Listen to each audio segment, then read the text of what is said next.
الحمد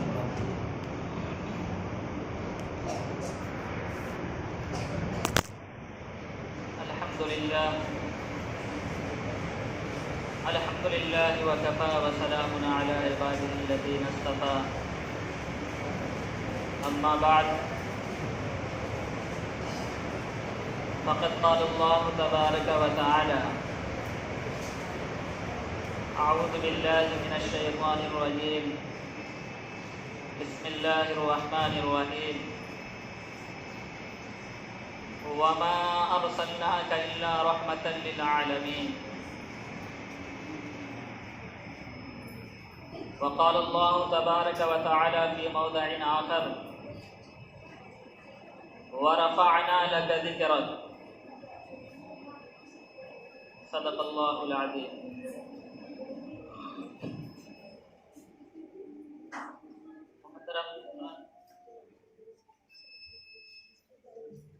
میرے دینی بھائیوں اور عزیز بچوں،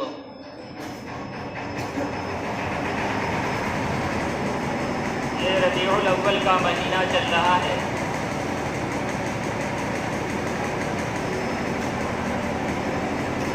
اسی مہینے کے اندر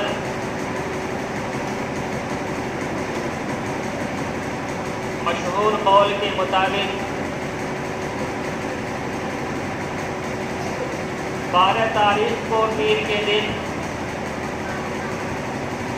ہم سب کے آقا و مولا تاجدار مدینہ احمد مجتبیٰ محمد مصطفیٰ صلی اللہ علیہ وسلم کی ولادت باسعادت ہو، اور اسی مہینے کی 12 تاریخ کو پیر کے دن آپ صلی اللہ علیہ وسلم کی وفات کی۔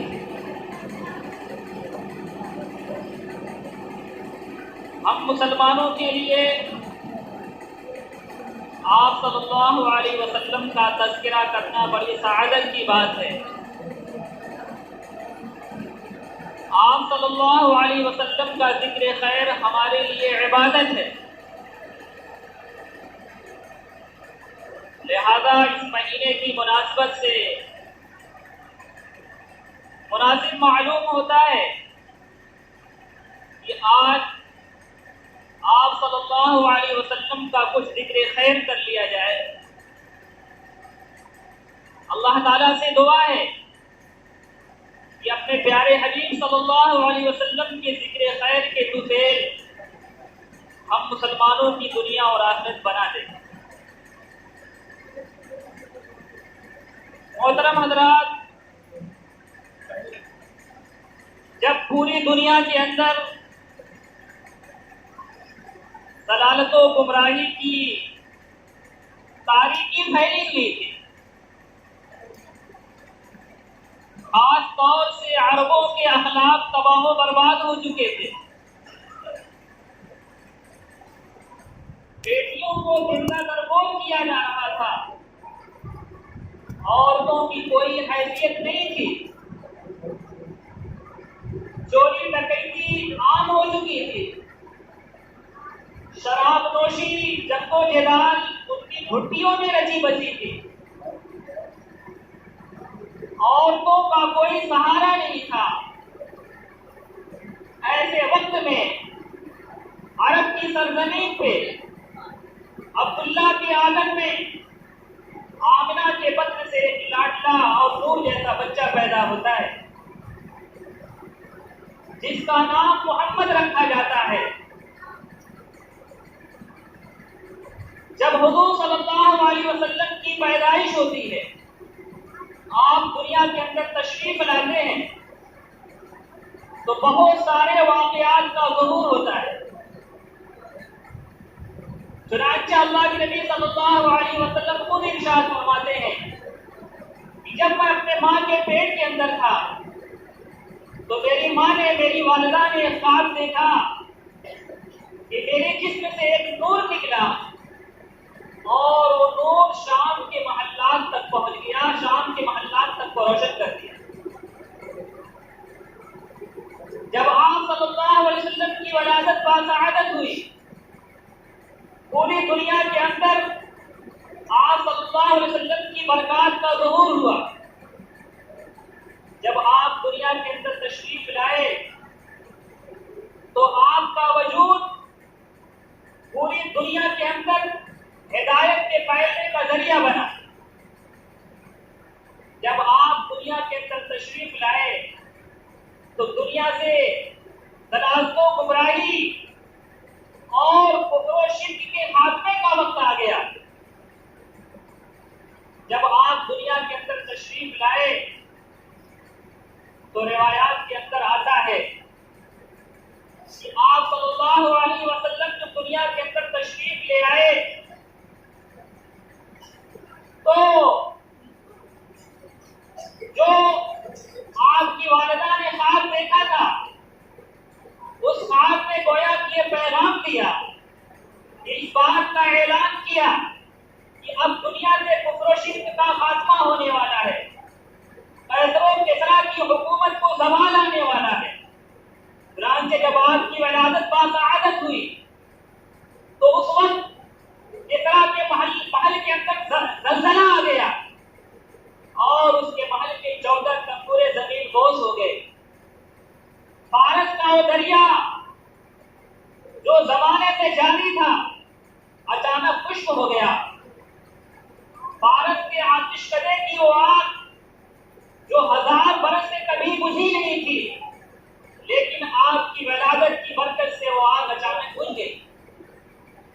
یہ تمام چیزیں اس بات کا اشارہ کر رہی تھی، اس بات کا اعلان کر رہی تھی کہ اب دنیا کے اندر ایسی ذات آ چکی ہے جس ذات کی وجہ سے دنیا سے کفر و شرک اور ضلالت و گمراہی کا خاتمہ ہونے والا ہے۔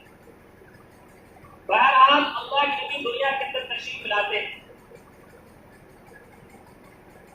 آپ نے اولاً اپنے والدہ آمنہ کا دودھ پیا،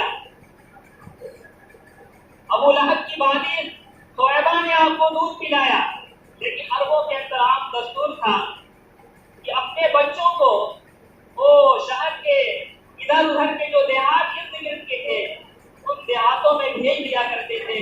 وہاں دیہات کے اندر رہنے والی عورتوں کو دودھ پلایا کرتی تھی اور دیہات کی آب و ہوا میں ان کی نشوما ہوتی تھی، پرورش ہوا کرتی تھی۔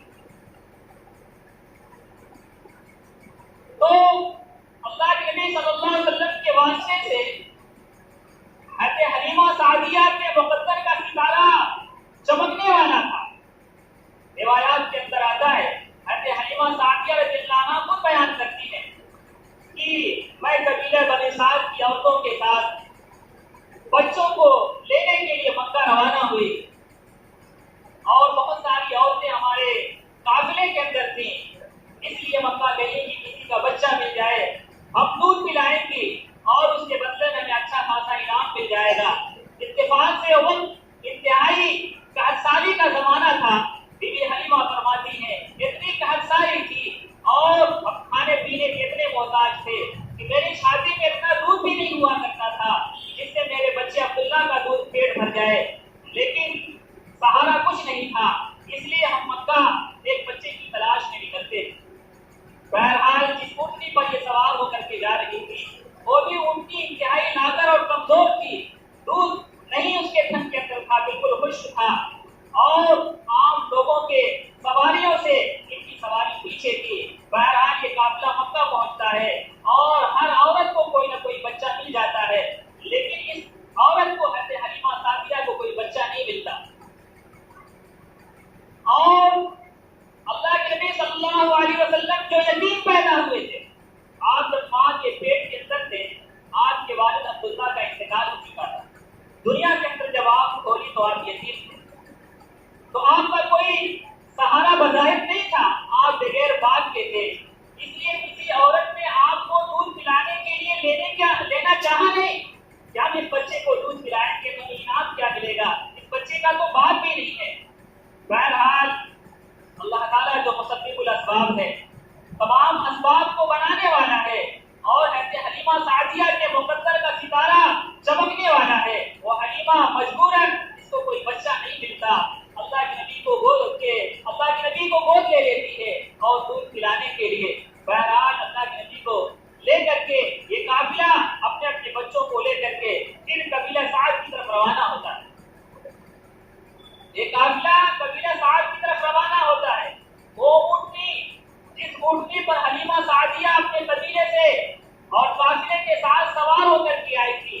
جو اپنے قافلے سے سب سے پیچھے تھی، لیکن جب یہی اونٹنی مکہ سے اللہ کے نبی کو لے کر کے نکلتی ہے تو یہ اونٹنی جو سب سے پیچھے تھی سب سے آگے ہو جاتی ہے۔ قافلے والوں کو تعجب ہوتا ہے کہ آخر یہی اونٹنی، جب ہم قبیلہ سعد سے آ رہے تھے تو یہ اونٹنی سب سے پیچھے تھی، آخر یہ اونٹنی کیسے سب سے آگے ہو گئی؟ لیکن معلوم ہونا چاہیے کہ اونٹنی تو وہی تھی لیکن سوار اب بدل چکا تھا۔ اب سوار بدل چکا تھا، وہ اللہ کے نبی صلی اللہ علیہ وسلم کی مبارک ذات، اللہ کے نبی صلی اللہ علیہ وسلم کی ولادت بھی مبارک، اللہ کے نبی کی ذات بھی مبارک، اللہ کے نبی کی کا وجود بھی مبارک، اللہ تعالیٰ کے نبی کی تعلیمات بھی مبارک۔ اگر اس وقت اللہ تعالیٰ کی نبی کی ذات موجود نہیں ہے، اللہ کے نبی کی اب دوبارہ ولادت ہونے والی نہیں ہے، لیکن اللہ کے نبی کی مبارک تعلیمات تو اب بھی موجود ہے۔ جس طریقے سے حلیمہ سعدیہ کی اونٹنی پر اللہ کے نبی کے وجود کی وجہ سے وہ برکت ملی کہ جو اونٹنی پہلے سب سے پیچھے کی سب سے آگے ہو گئی، آج بھی اللہ کے نبی کی تعلیمات موجود ہے۔ اگر ہم اللہ کے نبی کی تعلیمات کو پر عمل کریں، اس کو اپنائیں تو یقیناً ہمارے اندر بھی وہ برکت میں ملے گا۔ تو بہرحال یہ اونٹنی جو سب سے پیچھے تھی اللہ کے نبی کے سوار ہونے کی وجہ سے سب سے آگے ہو گئی۔ حضرت حلیمہ سعدیہ کا مقدس جگ اٹھا اور اس حلیمہ سعدیہ کے چھاتی میں دودھ نہیں ہوا کرتا تھا، اللہ کے نبی کو گود لینے کی وجہ سے دونوں چھاتیاں دودھ سے بھر گئی، دونوں بچے، ان کا بچہ عبداللہ اور اللہ کے نبی خود حیران ہو کر کے کیا کرتے تھے، کتنی چھاتی سے دودھ ختم نہیں ہوا کرتا۔ یہ اللہ کے نبی صلی اللہ علیہ وسلم کی ذات کی برکت، اللہ کے نبی صلی اللہ علیہ وسلم کی وجود کی برکت۔ تو اللہ کے نبی کا وجود جس طریقے سے بابرکت ہے، اللہ کے نبی کی تعلیمات بھی بابرکت ہے، ہمیں اللہ کے نبی کی تعلیمات کو اپنانا چاہیے۔ بہرحال حلیمہ سعدیہ رضی اللہ عنہا اپنے قبیلے کے اندر لے کر کے جاتی ہیں، ان کی پرورش کرتی ہیں، اور پھر اللہ کے نبی صلی اللہ علیہ وسلم جب تھوڑے بڑے ہو جاتے ہیں، تفصیلی واقعہ ہے، تو پھر وہاں کر کے ان کے والدین، ان کے والدہ آمنہ کے حوالے کر کے حلیمہ سعدیہ چلی جاتی ہیں۔ اب اللہ کے نبی صلی اللہ علیہ وسلم کی اپنے گھر پرورش ہوتی ہے۔ اللہ کے نبی صلی اللہ علیہ وسلم اپنے والدہ کے ساتھ مدینہ جاتے ہیں، نانیہال۔ مدینہ سے واپسی پر ابوا نامی مقام پر آپ کی والدہ آمنہ کا انتقال ہو جاتا ہے۔ اللہ کے نبی کی عمر 6 سال کی عمر میں ابوا نامی مقام پر مدینہ سے واپسی میں آپ کی والدہ کا انتقال ہو جاتا ہے۔ آپ ماں کے پیٹ میں تھے، باپ کا انتقال ہو چکا۔ 6 سال کی عمر میں پہنچے، ماں کا انتقال ہو گیا، اب سہارا دادا بنے۔ 8 سال کی عمر میں دادا کا بھی انتقال ہو گیا۔ جب اللہ کے نبی صلی اللہ علیہ وسلم کی عمر 8 سال ہوئی تو آپ کے دادا عبدالمطلب کا بھی انتقال ہو گیا۔ اب سہارا چچا ابو طالب بنے اور ابو طالب نے پورا حق ادا کر دیا۔ ابو طالب نے باپ اور دادا کے نہ ہونے کا پورا حق ادا کر دیا اور پوری زندگی اپنے بھتیجے کا ساتھ دیا، اپنے بھتیجے کا مذہب کو اپنایا نہیں، اپنے بھتیجے کے مذہب کو قبول نہیں کیا، لیکن بھتیجے پر کوئی آنچ نہیں آنے دی اور بھتیجے کا پورا ساتھ دیا۔ بہرحال اللہ کے نبی صلی اللہ علیہ وسلم کی زندگی ایسے ہی گزرتی رہی۔ جب تقریباً 12 سال کی عمر کو پہنچے تو آپ کے چچا ابو طالب آپ کو تجارت کی نیت سے ملک شام لے کر کے چلے۔ تجارت کے لیے آپ کو ملک شام لے کر کے چلے۔ راستے میں یہودیوں کا ایک راہب بحیرہ راہب سے ملاقات ہوئی۔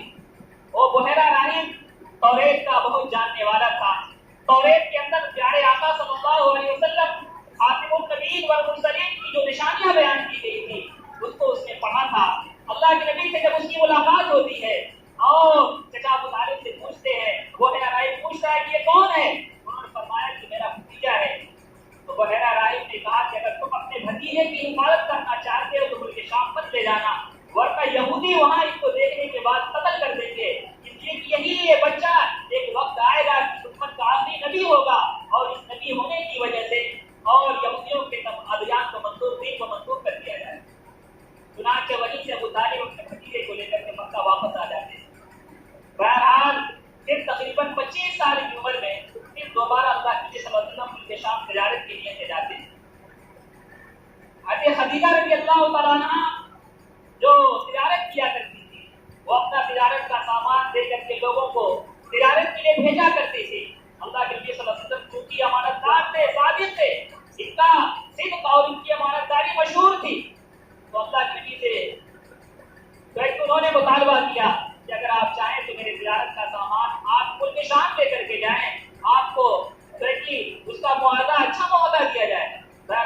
نبی صلی اللہ علیہ وسلم دوبارہ پھر شام ان کے تجارت کی نیت سے گئے اور وہاں پھر ایک دوست سے راہب مستورہ نامی راہب سے ملاقات کی۔ اس وقت حضرت خدیجہ کا غلام میسرہ بھی ان کے ساتھ تھا۔ میسرہ کو راہب پہچانتا تھا۔ اس راہب نے کہا کہ تمہارے ساتھ کون ہے؟ انہوں نے بتایا کہ محمد فلاں فلاں فلاں کا لڑکا۔ انہوں نے کہا کہ یہ نبی ہونے والا ہے اور تم اس کی حفاظت کرو۔ بہرحال ملے کر کے چلے گئے۔ تو کہنے کا مطلب یہ ہے اللہ کے نبی صلی اللہ علیہ وسلم کو دنیا کے اندر آئے تو یتیم پیدا ہوئے۔ 6 سال کی عمر میں ماں کا انتقال ہو گیا، 8 سال کی عمر میں دادا کا انتقال ہو گیا اور اس کے بعد چچا سہارا بنے اور چچا نے پورا حق ادا کیا اور ایک وقت آیا کہ 40 سال کی عمر میں اللہ تعالیٰ نے ان کو نبی بنایا۔ 40 سال کی عمر میں آپ کو نبوت عطا کی گئی۔ آپ شروع ہی سے تنہائی پسند تھے، اللہ تعالیٰ کی عبادت میں مشغول رہا کرتے تھے، انصاف پسند تھے اور تمام معاملات کو بہت بخوبی انجام دینے والے۔ چنانچہ نبوت ملنے سے پہلے کا ایک واقعہ مشہور ہے، جب خانہ کعبہ کی تعمیر ہو رہی تھی اور حجر اسود کو ان کے مقام پر لگانے کی باری آئی تو عرب کے جتنے قبیلے تھے ہر ایک کی خواہش کی کہ ہمارے قبیلے کے سردار اس کو اپنی جگہ پر رکھیں گے۔ یہ ایک فخر کی چیز ہے، یہاں تک کہ یہ وقت قریب تھا کہ آپس میں لڑ جاتے، لیکن فیصلہ یہ ہوا کہ کل صبح مسجد حرم کے اندر جو سب سے پہلے آئے گا وہ جو فیصلہ کرے گا اسی کا فیصلہ مانا جائے گا۔ اللہ کا کرنا ایسا ہوا کہ اگلی صبح جو سب سے پہلے مسجد حرم کے اندر پہنچا اللہ کے نبی کی ذات تھی۔ اللہ کے نبی کی ذات تھی۔ اللہ کے نبی کی ذات کو دیکھتے ہوئے ان لوگوں نے کہا کہ ہاں یہ تو صادق الامین ہے، اس کا فیصلہ اچھا ہوگا۔ چنانچہ اللہ کے نبی صلی اللہ علیہ وسلم نے ایسا فیصلہ کیا تمام لوگوں کی خواہش پر عمل ہو گیا۔ چنانچہ اللہ کے نبی نے ایک چادر منگوایا اور منگوانے کے بعد اس حجر اسود کو اس چادر پہ رکھا اور رکھنے کے بعد تمام قبیلے کے سرداروں سے کہا کہ چادر کا ایک ایک کونا اٹھائیں، ایک ایک کونا پکڑ کر کے اٹھاؤ۔ چنانچہ تمام قبیلے کے سرداروں نے ایک ایک کونا پکڑ کر کے اٹھایا، سب کی خواہش بھی پوری ہو گئی اور جب موقع جہاں لگانا تھا وہاں پہنچا تو اللہ کے نبی نے اپنے دست مبارک اٹھا کر کے مارا۔ تو اس طریقے سے اللہ کے نبی صلی اللہ علیہ وسلم نبوت ملنے سے پہلے ہی کتنے حلیم اور بردبار تھے، کتنی حکمت سے معاملے کو سمیٹ لیا کرتے تھے۔ بہرحال 40 سال کی عمر میں اللہ تعالیٰ نے آپ کو نبی بنایا اور سب سے پہلے حضرت جبرائیل علیہ السلام غار حرا کے اندر اللہ کا پیغام لے کر کے آتے ہیں اور سورہ اقرا کی 5 آیات نازل ہوتی ہیں اور آپ کو نبی بنائے گا۔ بہرحال نبوت کے بعد آپ کے کیا زندگی کے احوال ہیں، کیا انشاءاللہ تعالیٰ تمام چیزوں پر آئندہ جمعہ کو انشاءاللہ روشنی ڈالی جائے گی۔